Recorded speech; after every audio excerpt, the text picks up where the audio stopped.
Folks, welcome back. My name is Rudy. You're watching Alpha Investments. Today, we're doing some reporting back on the crazy holiday people spend your money and get in debt, right?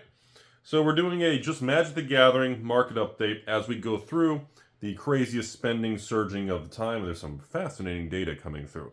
We'll do another video covering Pokemon, I promise. Another video covering One Piece and the Weiss buyouts. But I just want to focus on Magic today.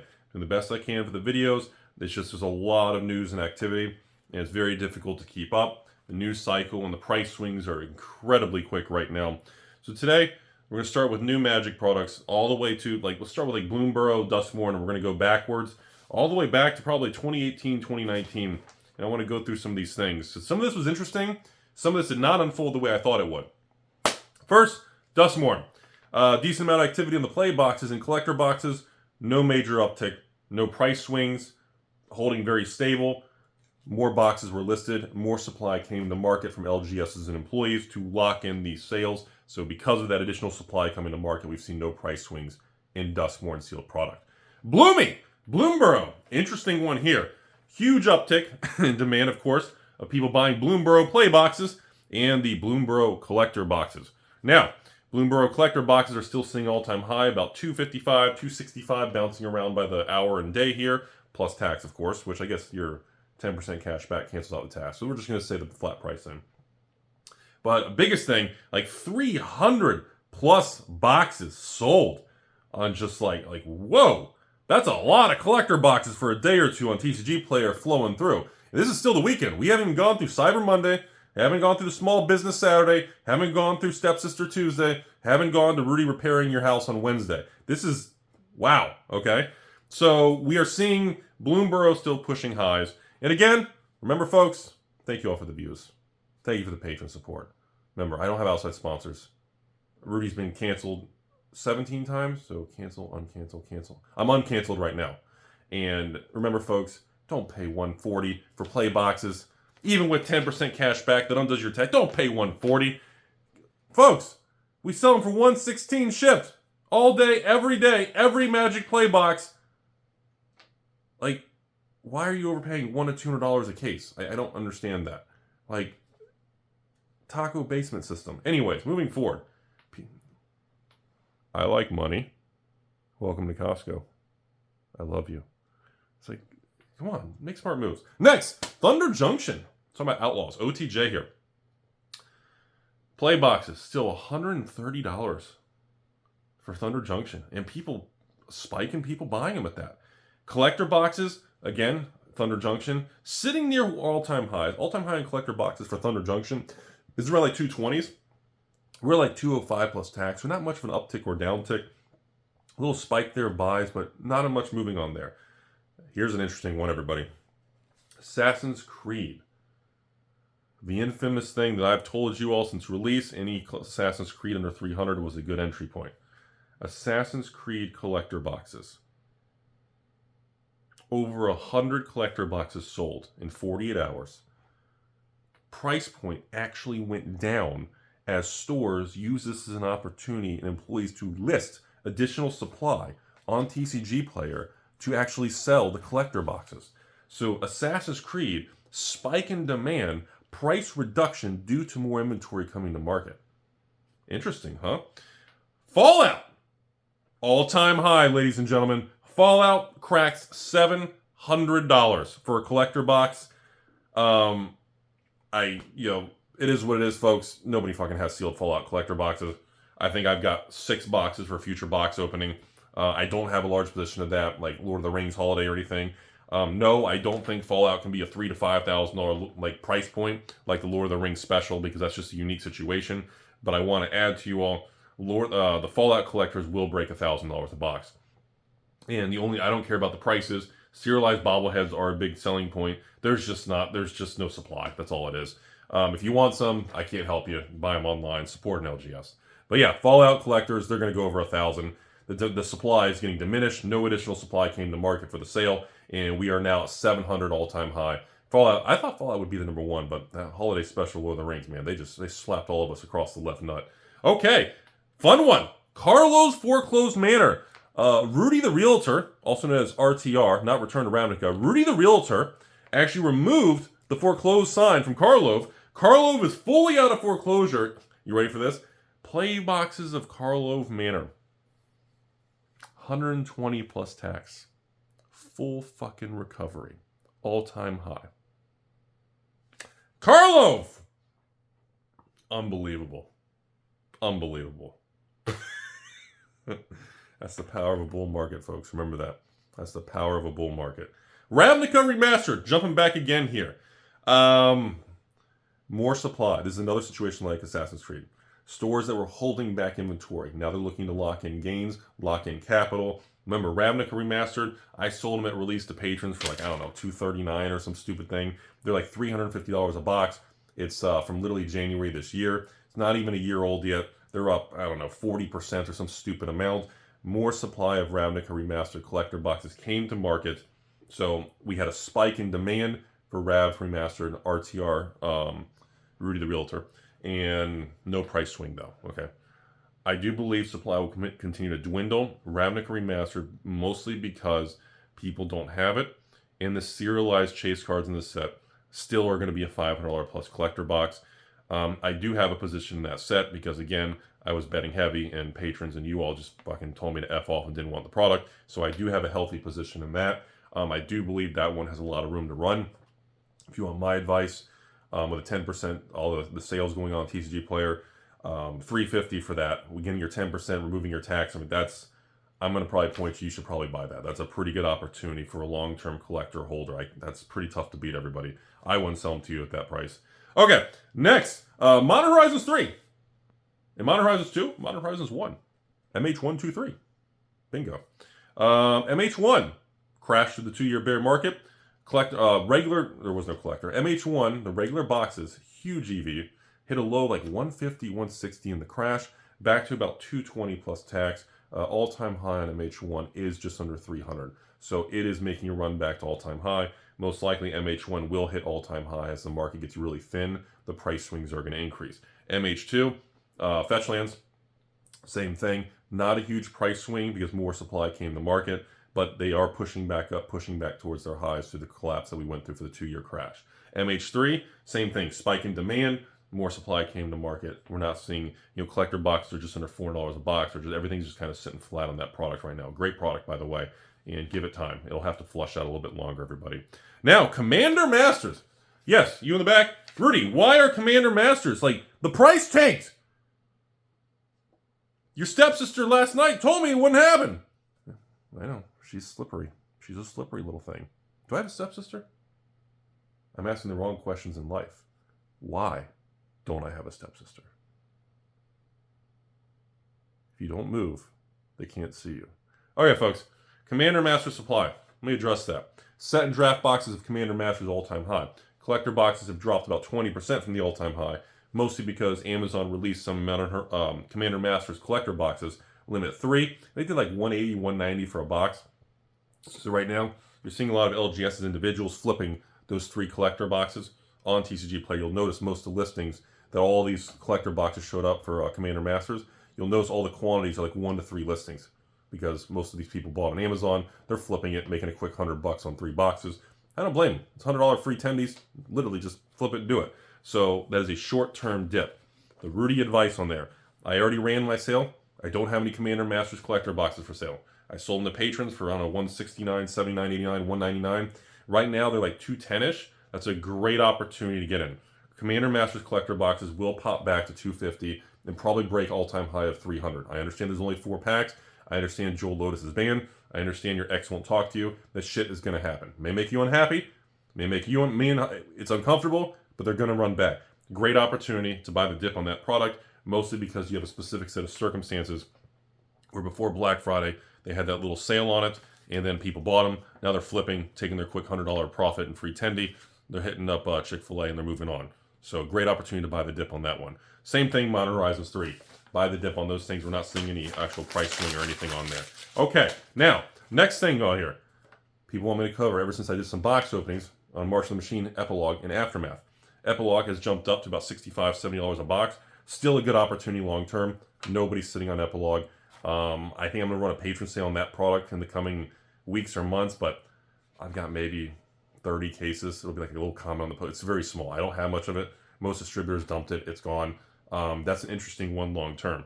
Now, personally, Epilogue is great and all, but the Aftermath, the 4-pack Aftermath collector boxes. You guys know in the Rudy basement, Indiana Jones, episode 69, when I was lost in there naked and you guys were trying to see a reflection of my balls, you guys noticed there was a scene in there that I told you I was buying a lot of Aftermath collector boxes, and that is correct. I've been trying to accumulate, got to like 500 to 1,000 of them, but overall, because I thought the price was stupid, nobody wanted them. These things bottomed out like 60, 70 a box. Aftermath collector boxes are now back to 120 and climbing. Supply is thin. People dumped them. That is still a good opportunity. Nobody has it. There's some interesting chase cards in it. Some of the Halo things, and some of that's I get it. It's no, it's the same thing. Assassin's Creed. These just because the market feels a certain way, the markets are wrong all the time. In a long enough time frame, things recalibrate. Huge Rudy approval. I'm all about the Aftermath collectors and the Epilogue thing. Super cheap, minimal downside. You guys remember like a year and a half ago in the crash? Or maybe it was like 9 months, at the beginning of this year? Or was it the end of last year? When people, I think it was the end of last year in the crash, the bottom, like Q3, Q4. Do you remember when people were saying, Rudy, I'd only buy Aftermath Epilogue boxes if they get below 20 bucks? You remember that dumb shit? Anyway, sorry. Oh, God, the memes never die. Okay, next, we're going to go a little older. Going back to the Adventures Forgotten Realm. Another one that I'm very bullish on. AFR, the Adventures Forgotten Realms. Draft boxes pushing all-time high. Over $100 a draft box for AFR. That's a 2021 overprinted to oblivion with Cynthia Williams, and she stiffed us on the check with Dr. Cox. Stiffed us on the check, and cocking. So anyways, AFR collector boxes back to about 150, 160s, way off the low of $100. I still think AFR collector boxes can go 200 plus. Yes, Rudy has a large position in it because I believe in the product, and so far we are trending in the right direction.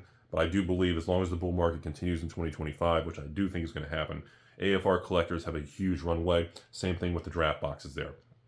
So, Strixhaven, huge fan favorite, huge successful product 2021. Overprinted on the collectors, overprinted on the draft. I think they even had set, but fucking who cares. Draft boxes, same thing. They're around $100 a box, very flat. Market still has to flush on that product. We probably need another 1 to 2 years of a bull market to see that thing jump from 1 to 150, 200. It's going to take more time. It's not there. If you like the set, you want to build a position, you've got time on that one. I don't see much movement. I do have a large position in it because I did think Strixhaven was a good set, but just remember, you still have time. There's a lot of supply sloshing through that needs to flush out. Now, let's jump over to something interesting. Unfinity and Core 2021. Now, Infinity is an interesting one. You guys know I've made multiple videos. I even have one box opening of Unfinity Collectors. I don't know if you watched it, but there's one coming either tomorrow or the next day. Same patron who got hosed on the previous one, wanted to do it again for revenge. Revenge of the Space Shocklands. Unfinity's an interesting one. Unfinity Collectors are now over $200 a collector box. And remember, this was a collapsed product in the bear market. So this has roared really, really strong back. And I did some box openings on Infinity, and boy, you can hit some of those things, and you can get 300 plus EV on a collector box, or you can get pounded if you don't get those Space Galaxy Shocklands. But there's a ton of value in even the other just Galaxy foil regular cards. It's a really... The Infinity one, I don't have a clear answer for everybody, but it's definitely one. I have a position in it because I love the product, but I will warn you all, I don't know how high. I don't know. I can't pinpoint what's going to happen on that one. Infinity is one that could easily go to 300 plus collector box, maybe even 400 in a longer 5-year plus time frame, but I don't know because we don't know how the Galaxy, because that product is anchored by the flashy lands and the Galaxy Shocklands, right? There's a lot of EV. You got a box topper with Shockland. Like, you have a lot going on that product. But the thing is, I think the unknown with Infinity is if we actually get some of those other cards in the set outside the fancy land and the Shockland becomes, like, if we have 1 or 2 cards spike in that, kind of like what's happening like Lord of the Rings special. If you have Nazi G and Scroll and you have some of these cards pop off, a couple cards in the set, it can change the whole dynamic of the product. And Infinity's already anchored with heavy hitters with these, well, you know, the crazy full art lands and Galaxy foils, and of course, some of the, in my opinion, the best Shocklands of all time, the Galaxy Shocks. So in my opinion, Infinity is a very unknown one. That is, I want to call it a higher risk, higher unknown, because that thing can swing hard, man. And it's so old and forgotten about. There's no new unset in sight anytime soon. I have no idea on that one. So I have a big position in it because I feel the risk in Unfinity is greater not having exposure to Unfinity than being in the product. Like it's more dangerous. It's like a Bitcoin thing. Like the risk is greater not having exposure to Bitcoin than owning Bitcoin and it tanks in price. I would rather be in that camp if it tanks and I'm like, well, I tried. Versus because there's so much unknown, anything can happen. So that's Unfinity. No, we're gonna jump over to next core sets. Core M19, M20, flat, little spike in sales, not much going on. Core 2021, collector boxes, one of the least printed collector boxes, the only core set with a collector box. Well, I guess technically Foundations would be a collector. That one, little activity, very thin market, unknown on Core 2021 collector. That could be a $300 to $500 one. Very strange product, very powerful core set. Draft boxes of Core 2021, all-time high, pushing 120s, 130s, 140s. There's some interesting movement right there, folks. Now we're going to jump back even further. We're going out of the boom and bust of the COVID-21. We're going to go to the beginning of 2020, or beginning of the COVID thing. We're going to 2020, which is pretty much Theros and Ikoria. Holy shit. So Ikoria draft just hit all-time high on this sale, cracking the $150 a draft box. Considering these were, like, I sold these for $79 4 years ago for a draft box to patrons before the price increases of Wizards and all the inflation. And then like $82 or $84, whatever. Like these, like, I'm really surprised. So Ikoria draft is moving faster than Ikoria collector. So think of it, we have this weird dynamic in Ikoria. The collector boxes are like 230, 250, 260. They bounce around all the time. And the draft box is pushing, like, if the draft box goes up another 20, 30%, like the draft box and the collector box are almost going to be in parity of the same level. It's fucking weird. So Ikoria, I have no idea what's going to happen. Good opportunity long term. Amazing, overpowered set. Same thing. Theros from 2020. Collector boxes. Little uptick excitement, but the Theros draft is on the move. Now we're going to go older. We're going to Hour of Devastating Your Wallet. An Amun kitty cat, Egyptian kitty cat, meow meow. Everybody likes meow meows. I eat meow mix every Tuesday after tacos. And ladies and gentlemen, be honest with you. Amun cat pushing back all-time highs, back to the $250, $300 price point. And look at the supply of the market. Look at the supply of Amun cat. Go on TCG Player. Can you even buy 30, 40 boxes?